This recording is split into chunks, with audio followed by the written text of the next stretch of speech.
Келесі елға қаралушы бюджет социаль юнәлештәге база нигезендә формалаштырылган. Аның 84,5% социаль мәдәни сфера чыгымнары алып тора. Неизменным принципом и приоритетом при планировании бюджетных расходов остается обеспечение исполнения всех ранее принятых обязательств, в том числе выполнение задач, поставленных в послании президента Республики Татарстан Государственному Совету, указах президента Российской Федерации от 7 мая 2012 года.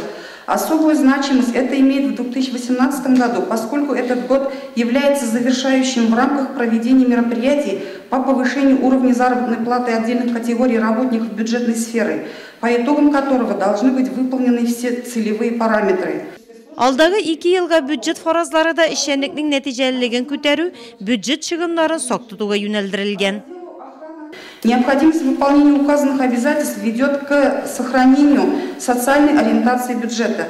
Осуществление соответствующих бюджетных расходов связано с вопросами повышения качества жизни населения, адресным решением социальных проблем.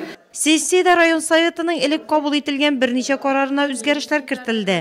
Шунда ук район карамагындагы мөлкәтне залогка салу, район территориясендә муниципаль мөлкәт саналган һәм шул ук вакытта дәүләт мөлкәте шикләнмәгән җир участокларын бирү буенча да депутатлар бердәм тавыш бирде. Сессияда каралган һәр мәсьәлә буенча депутатлар тиешле карарлар кабул итте.